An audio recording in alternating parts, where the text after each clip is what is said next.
Exam online ട്യൂഷന്റെ 39ാമത്തെ ദിവസത്തെ class ആണ്. അപ്പോൾ നമ്മളിപ്പോൾ പഠിക്കുന്നത് mental health nursing 1 unit 5 treatment modalities and തെറാപ്പീസിന്റെ 8ാമത്തെ പാർട്ടാണ്. അപ്പോൾ ഇനി നമുക്ക് ഈ ഒരു ക്ലാസ്സും അടുത്ത ഒരു ക്ലാസ്സും കൂടി ആകുമ്പോൾ കംപ്ലീറ്റ് ഈ പോർഷൻസ് തീരും. അപ്പോൾ ഈ പോർഷൻസിലെ ഇമ്പോർട്ടൻ്റ് ആയിട്ടുള്ള ഏകദേശം പോർഷൻസ് ഒക്കെ ആയി, കുറച്ചുകൂടെ ഉണ്ട്. അതുകൂടെ ഒന്ന് നമ്മൾ അടുത്ത 2 ക്ലാസ്സുകളിലായിട്ട് പഠിച്ചു തീർക്കുന്നതാണ്. ഓക്കെ, അപ്പോൾ നമ്മുടെ സിലബസ് ഒന്ന് നോക്കാം. ഇവിടെ സൈക്കോ ഫാർമക്കോളജി കംപ്ലീറ്റ്ലി പഠിച്ചു, ECT പഠിച്ചു, സൈക്കോ തെറാപ്പി പഠിച്ചു. അതിൽ ബിഹേവിയർ തെറാപ്പിയാണ് നമുക്കൊരു ബാലൻസ് ഉള്ളത്.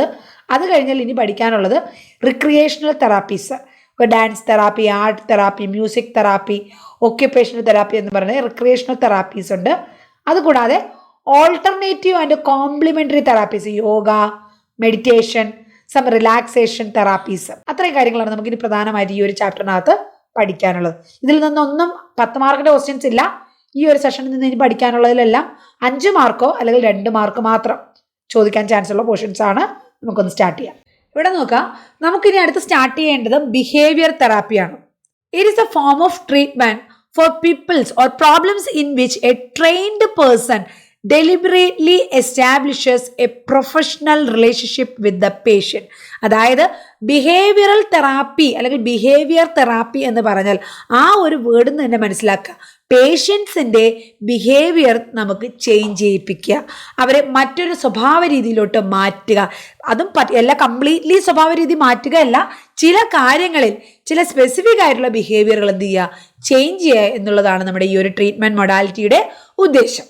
It is a form of treatment for problems in which trained person, അതായത് നമ്മുടെ therapist, deliberately establishes a professional relationship with the patient.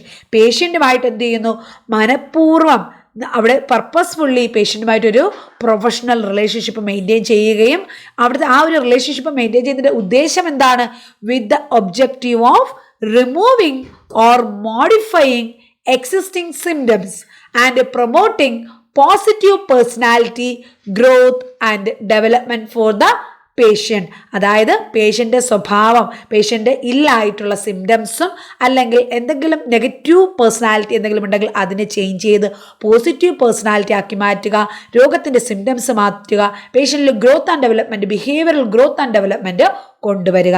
ഈ ലക്ഷ്യത്തിന് വേണ്ടിയിട്ട് ട്രെയിൻഡ് പേഴ്സൺ ആയിട്ടുള്ള തെറാപ്പിസ്റ്റ് പേഷ്യൻറ്റുമായിട്ടൊരു പ്രൊഫഷണൽ റിലേഷൻഷിപ്പ് ഡെവലപ്പ് ചെയ്യുന്നു. Behaviour therapy involves identifying maladaptive behaviour. ഏതൊക്കെ കാര്യങ്ങളിലാണ് ആ പേഷ്യൻറ്റിന് മാൽ അഡാപ്റ്റീവ് ബിഹേവിയർ ഉള്ളത്, അല്ലെങ്കിൽ ഇനി നമുക്കൊരു കോംപ്ലിമെൻ്ററി എന്ന് പറഞ്ഞ ടെക്സ്റ്റ് ബുക്കിൽ ആക്ച്വലി ഇവിടെ കൊടുത്തിട്ടുണ്ട്, പക്ഷേ ഇതൊന്നും നിങ്ങളുടെ സിലബസിൽ മെൻഷൻ ചെയ്തിട്ടില്ല. നിങ്ങളുടെ സിലബസ് അനുസരിച്ച് ആകെ ഈ ഒരു ഓൾട്ടർനേറ്റീവ് കോംപ്ലിമെൻ്ററി പറയുന്നതിൽ അവിടെ ചോദിക്കുന്നത് മെഡിറ്റേഷനും യോഗയുമാണ്. അത് രണ്ടും നമ്മളിവിടെ ഓൾറെഡി എക്സ്പ്ലെയിൻ ചെയ്തു. അത് മാത്രമല്ല പല തെറാപ്പീസും നമ്മളതിൽ കൂടുതൽ നമ്മളിവിടെ എക്സ്പ്ലെയിൻ ചെയ്തിട്ടുണ്ട്. ഇത്രയും തന്നെ ധാരാളമാണ്. ഓക്കെ, അപ്പോൾ ഇത്രയും കാര്യങ്ങൾ നിങ്ങൾ പ്രധാനമായിട്ട് നോട്ട് ചെയ്ത് പഠിക്കുക. ഇനി ഈ ഒരു ചാപ്റ്ററോട് കൂടി നമ്മൾ ഡയഗ്നോസ്റ്റിക് അല്ലെങ്കിൽ ട്രീറ്റ്മെൻറ്റിൻ്റെ ഫെസിലിറ്റീസ് എല്ലാം കഴിഞ്ഞു. ഇനി നമ്മൾ അടുത്ത ചാപ്റ്റർ മുതൽ, അതായത് ഇനി 6ാമത്തെ ചാപ്റ്റർ മുതൽ, നമ്മുടെ മെൻ്റൽ ഹെൽത്ത് നഴ്സിംഗിൻ്റെ 6ാമത്തെ ചാപ്റ്റർ മുതൽ ഇനി നമുക്ക് പഠിക്കാനുള്ളത് എല്ലാം ഡിസീസ് കണ്ടീഷനാണ്. വളരെ ഇമ്പോർട്ടൻ്റ് ആയിട്ടുള്ള 10 മാർക്കിൻ്റെയും 5 മാർക്കിൻ്റെയും ആയിട്ട് ഒരുപാട് ക്വസ്റ്റ്യൻസ്, അതുപോലെ 1 മാർക്കിൻ്റെ ക്വസ്റ്റ്യൻസ്, 2 മാർക്കിൻ്റെ ക്വസ്റ്റ്യൻസ് ഒക്കെ ഒരുപാട് ചോദിക്കാൻ ചാൻസ് ഉള്ള ഡിസീസ് കണ്ടീഷൻസാണ് നമ്മൾ അവിടെ ഇനി പഠിക്കാൻ പോകുന്നത്. സോ ഇതുവരെയുള്ള 5 യൂണിറ്റ് നിങ്ങൾ തറവായിട്ട് പഠിക്കുക. അതിനുശേഷം ഡിസീസ് കണ്ടീഷൻസ് സ്റ്റാർട്ട് ചെയ്യുക. അവിടെ ഓരോ ഡിസീസസ് എന്താണ്, അതിൻ്റെ കാരണം നമ്മൾ അഡൽട്ട് ഹെൽത്ത് നഴ്സിംഗ് പഠിച്ചതുപോലെ കണ്ടീഷൻ സൈക്കാട്രിക് ഡിസോർഡേഴ്സ് എന്തൊക്കെയാണെന്നാണ് നമ്മൾ പഠിക്കാൻ പോകുന്നത്. അത് നെക്സ്റ്റ് ക്ലാസ്സിൽ നമുക്ക് സ്റ്റാർട്ട് ചെയ്യാം. ഓക്കെ.